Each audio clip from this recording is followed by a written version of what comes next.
Battle of Plassey, 1757. Battle of Buxar, 1764. Third Battle of Panipat, 1773. Fourth Anglo-Mysore War, 1799. Third Anglo-Maratha War, 1817. The Sepoy Mutiny, 1857. Swadeshi Movement, 1905. Home Rule League, 1917.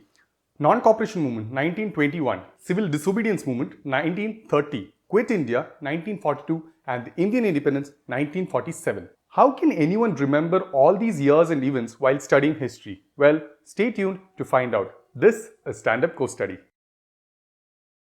If you are new here, this channel puts out videos aimed at helping students preparing for competitive exams such as UPSC, SSC, PSC, Bank PO, CAT and the like. So feel free to subscribe. So without further ado, let's get into today's video. History usually has a weightage of around 5% in any exam. So if there are 100 questions in an exam, there is a very high chance that at least 5 questions will be from history. So scoring marks in history is more a necessity than a luxury. How do I prepare history for all these exams? If you were like me, I'm sure history was not always your favorite subject. My personal issue with history was that it demanded that I learn a lot of information by heart. I could never really score high marks in my school exams unless I reproduced the exact content from my textbook. This felt labor and very soon I was losing my interest in the subject.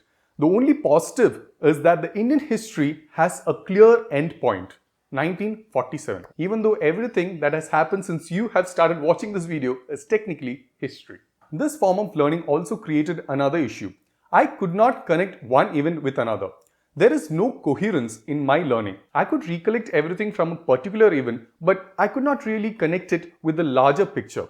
Confusing? Let me clarify this with a simple example. Which of the following movements did Gandhiji not participate in? You have your 4 options on screen.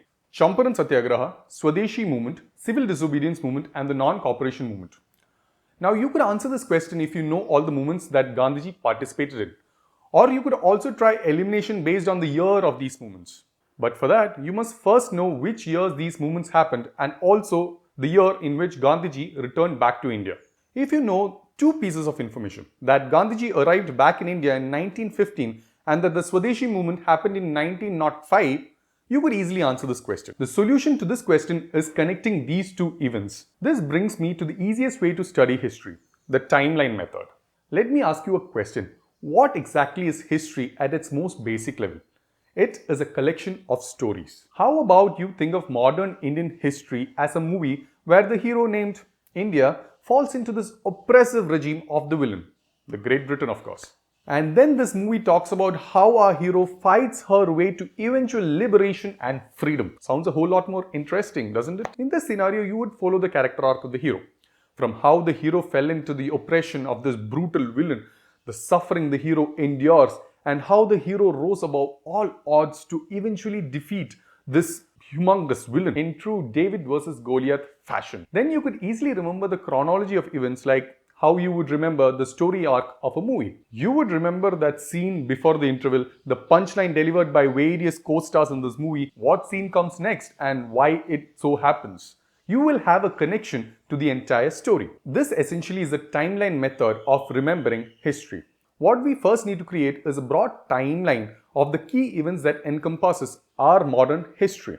The modern Indian history starts at 1757. In fact, the UPSC clearly defines the syllabus for history to start in the middle of the 18th century, which means 1750s. What is a key event that happened in 1757? The Battle of Plassey. And if you go back to the beginning of this video, you will understand that this timeline of key events is exactly what I said in the beginning of this video.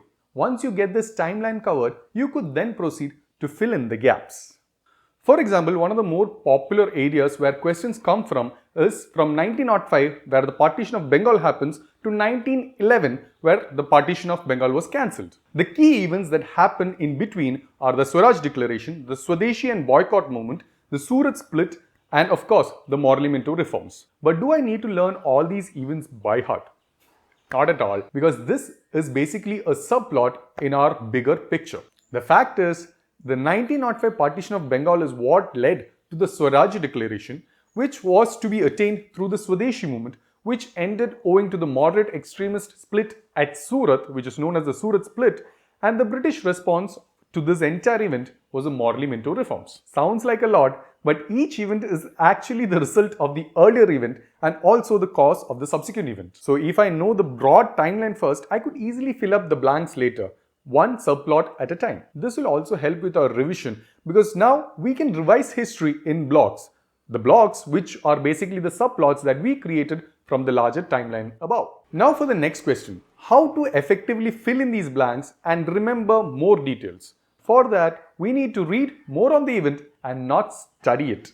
I know this sounds confusing, but hear me out. What is the best way to remember the basic details of any story? Go ahead and read more details of the story so that the basic details become more easily relatable. For instance, there is this interesting side story that Mohun Bagan Football Club became the first Indian football team to win the IFA Shield when they defeated the East Yorkshire Regiment in 1911 at Calcutta.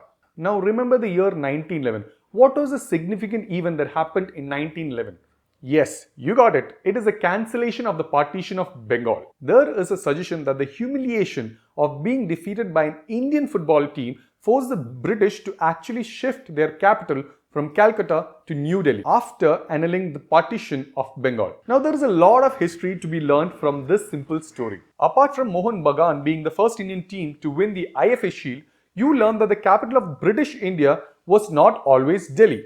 It was Calcutta until 1911. You can also remember that the partition of Bengal, which was initiated in 1905, was annulled in 1911. This is just the tip of the iceberg. The intention of this video is to actually revive your interest in history and to let you know that there are effective methods to learn history which will enable you to score very high marks in any competitive exam. Do comment below if you would like more videos covering events in Indian history. Remember, history is already written and hence there is very little that will change in this subject. This is actually ideal for an aspirant because we need to study this subject only once if you study it effectively. Hope you found this video helpful. If you did, drop in a like below. Also, share the video so that it can help other aspirants and students. Finally, subscribe to this channel for more such videos. This is Stand Up Course Study signing off.